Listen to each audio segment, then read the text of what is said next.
I'd like to call this council and committee meeting to order.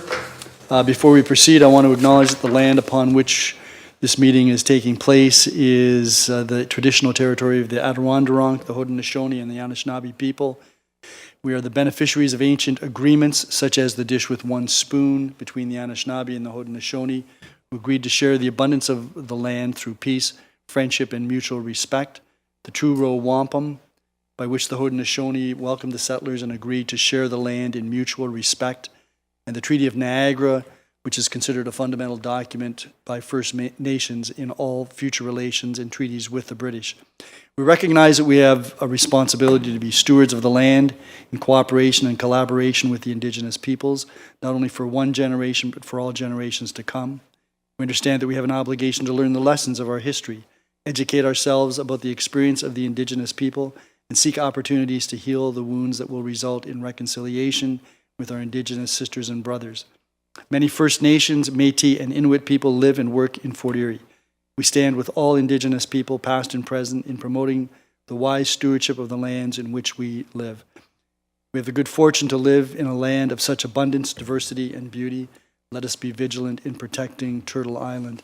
And in the months to come, I'm going to be asking councillors if they would take turns in reading the land acknowledgement at regular council meetings, and we'll probably follow a similar format to whoever is the acting. We'll start with that list of whoever was the acting mayor. In any event, Madam Clerk, the roll call. All members of council are present. Mayor Redekop. Thank you. There's an addendum to this evening's agenda, and that's with respect to Planning Report PDS 39-1-2023. That report is to be deferred to the regular council meeting of May the 29th, 2023. And when we get to that, report PDS 39-2023 as well should also be deferred. So there are no announcements this evening. Are there any declarations of pecuniary interest? There being none, there's a couple of upcoming public meetings. One is an open house with respect to proposed combined official plan and zoning bylaw amendment for property on Pettit Road, 1169 Pettit Road. The open house takes place May the 18th, 2023, which is a Thursday at 5 p.m. in the Town Hall atrium, and an open house with respect to proposed zoning bylaw amendment for property on Lavinia Street. That will take place on Thursday, May 25th at 5 p.m. again in the Town Hall atrium. There are no public meetings this evening.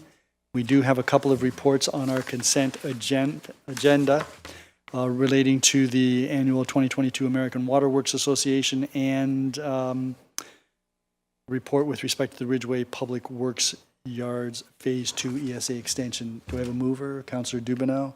Are there any questions or comments with respect to either of those reports? Councillor Noyes. Thank you, Mayor. In regard to IS 12-2023, the water loss audit, I did have a chance to talk to Mr. Walsh today, and we're talking about the COVID years. And if you look at the water losses on graph 2, you can see that the COVID years, the water losses were considerably less than other years, which is a good thing. But the rationale, as I understood it, was because of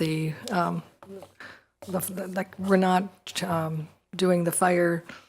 We're not doing a lot of things. I think Mr. Walsh can probably describe it better than myself. That it was the lack of the fire, all the water that's used in fire and in the training of fire officers and things like that.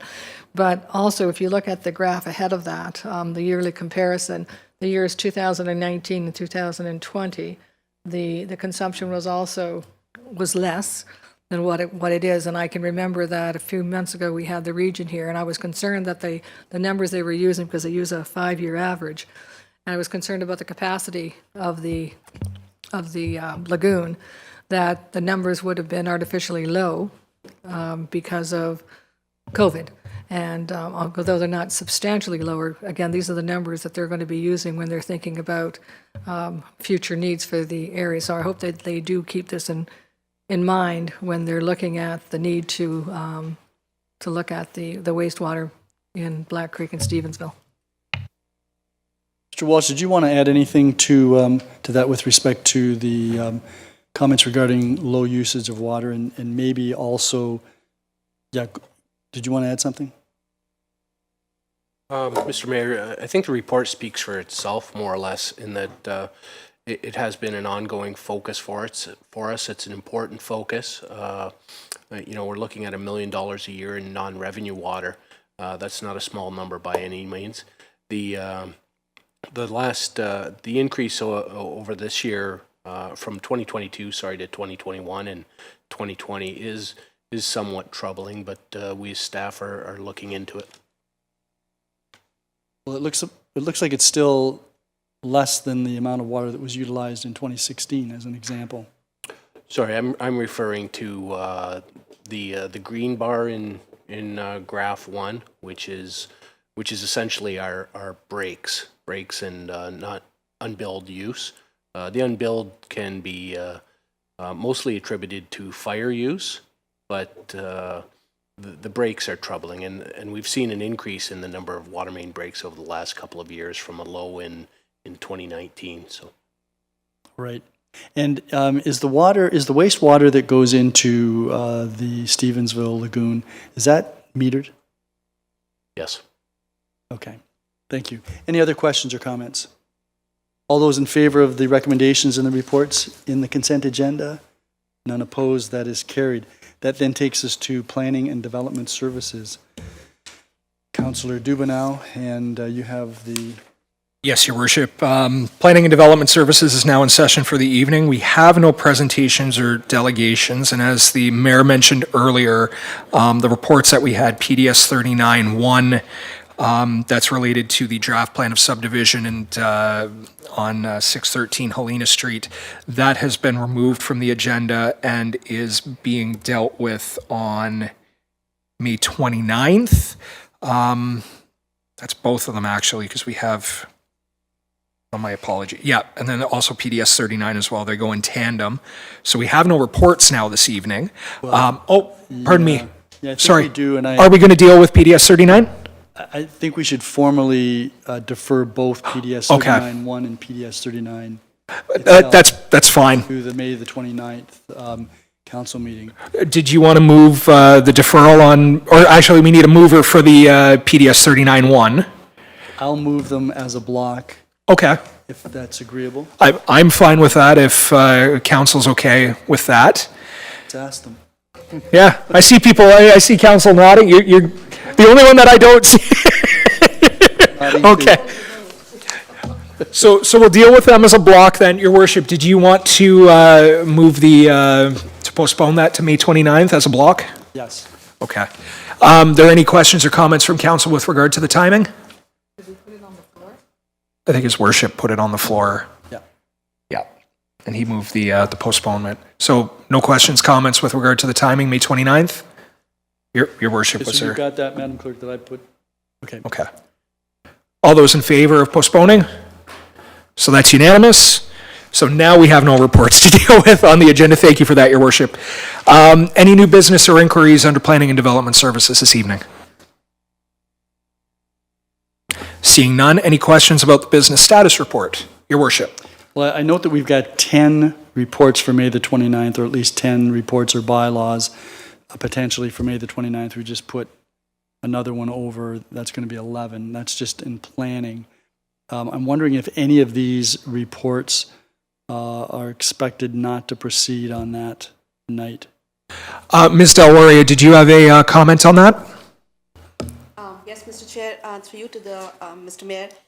The first report, 272 Ridge Road, that's a zoning bylaw amendment that would not be proceeding to May 29. That would be going to June. Okay. Okay. Your Worship? Well, I guess that means we're back to where we started. That's why we have the quick ones, so that we make up for it with the busy ones later on. Yeah, no, I'm good. All right, thank you, Your Worship. Anyone else have any questions, comments? All right, thank you very much, Your Worship. I hand the chair back to you. Thank you. That takes us to Infrastructure Services. Councillor Noyes. Thank you, Mayor Redekop. Infrastructure Services is now in session. There are no presentations and delegations. There are no reports. Is there any new business inquiries? Seeing none, that brings us to the business status report. Any questions? Seeing none, Infrastructure Services is now closed, and I think I beat Tom Lewis. Thank you. I think you did, yes. Yeah. High bar. This is getting more challenging. And Councillor McDermott, I'm going to hand the chair over to you for Corporate and Community Services. I want you to recognize how quickly Infrastructure Services has been going the last 2 meetings. I do recognize that. I hope I can be that way tonight. So, Corporate and Community Services is now in session.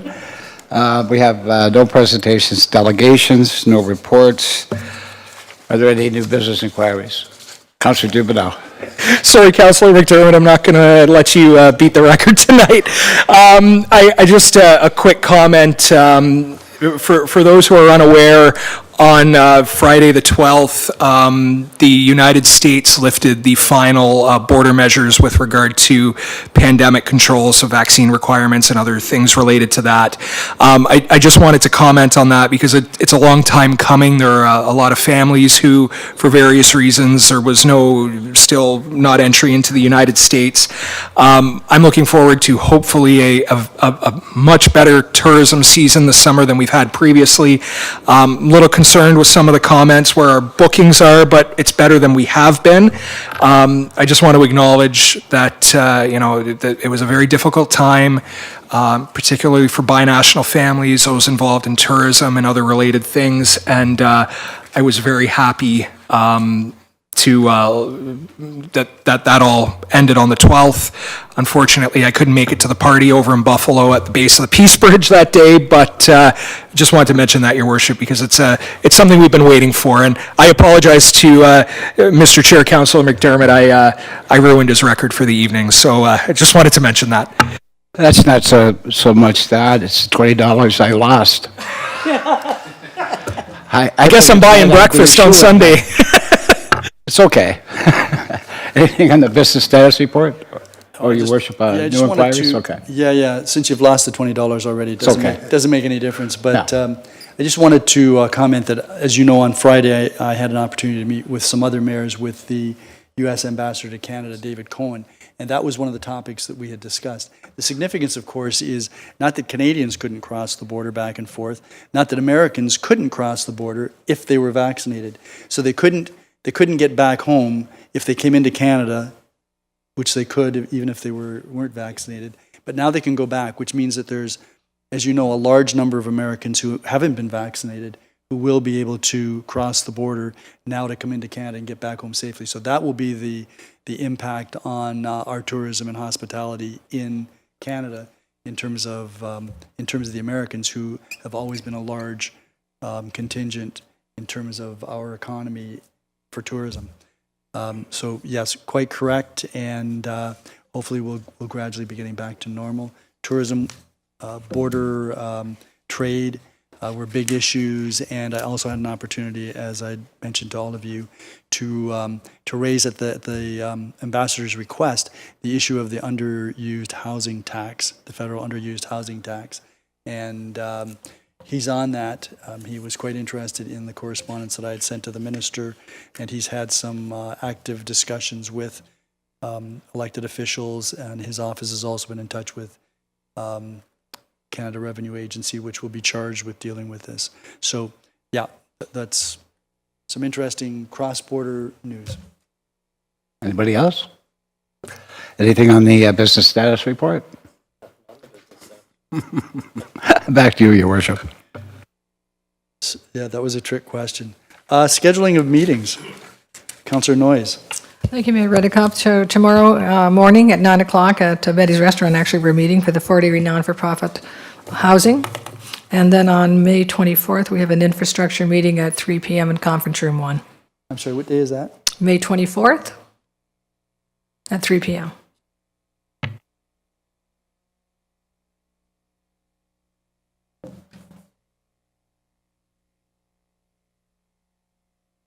Any other meetings?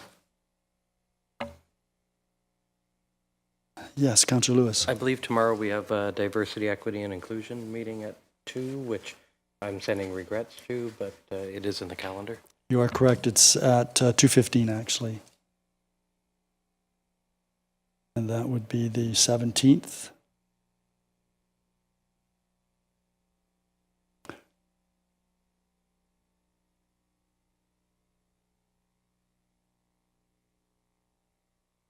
Yep. Okay. If there are no other meetings, then Councillor Dubanow, I'm going to pass it on to you. Yes, Your Worship, I'd like to move that council and committee adjourn at 6:18 p.m. this evening. Any questions or comments? All those in favor? That is unanimous, I think. Okay, so we're going to close this meeting, or it is closed, and we're going to move into the special council meeting, which I'm now going to call to order. Madam Clerk, the roll call. Sorry, all members of council are present. Mayor Redekop. There are no announcements. There is an addendum. There's an additional report, bylaw 79 for 2023, which is to appoint temporary municipal law enforcement officers for the 2023 summer season. Are there any declarations of pecuniary interest? There being none, you know what? Who has, where's this it now? Oh, yes. Used to have black for resolutions, now it's yellow. So Councillor Noyes, you have the resolution with respect to National Accessibility Week. Thank you, Mayor Redekop. Moved by myself and seconded by Councillor Flagg that the council proclaim May 28th to June 3rd, 2023 as National Accessibility Week. Are there any questions or comments? All those in favor? I had a question. Oh, sorry, you had a question, sorry. I just wanted to comment about our accessibility committee, again, it's a wonderful committee, and just an example of the initiative that's currently going on is the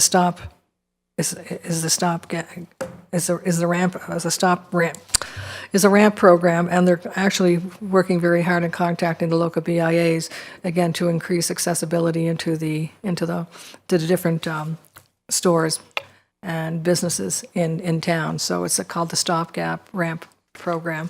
And again, this was one of the initiatives that was brought on by one of the members, and we've been working on it for about a year, trying to get all the logistics and everything together. And this is an example of the initiatives that this committee has. Thank you. Thank you. Any other questions or comments? All those then in favor of the resolution? None opposed, that is carried. That then takes us to the So are there any other items of new business or inquiries? Then that'll take us to consideration of bylaws. Are there any bylaws that anyone wishes removed from the package? If not, Madam Clerk, with the addition of the bylaw enforcement item 79, that would make the confirmatory bylaw number 80. Okay. Councillor Lewis, would you proceed with first and second reading of the bylaw package, please? Thank you, Your Worship. Resolution number 2, moved by myself and seconded by Councillor Flagg, that bylaw package containing 76/2023 to authorize the execution of a subdivision agreement with Centennial Homes Niagara Inc., Dominic Delala, South Ridge Meadows Plan of Subdivision, 77/2023 to authorize the entry into a grant funding agreement for physician recruitment with Dr. Shalini Sharma, 78-2023 to repeal bylaw number 18-2018, 79/2023 to appoint temporary municipal law enforcement officers for 2023 summer season is given first and second reading. All those in favor? Unopposed, that is carried. Are there any questions or comments with respect to that bylaw package? If not, then could I go to you, Councillor McDermott, for third and final reading of the bylaw package? Thank you, Your Worship. Moved by myself, seconded by Councillor Christensen, The bylaws 76, 2023, 77, 2023, 78, 2023, 79-2023 are given third and final reading to be signed by the mayor and clerk under the corporate seal. Are there any questions or comments? All those in favor? None opposed, that is carried. Councillor Flagg, you have first and second reading of the confirmatory bylaw.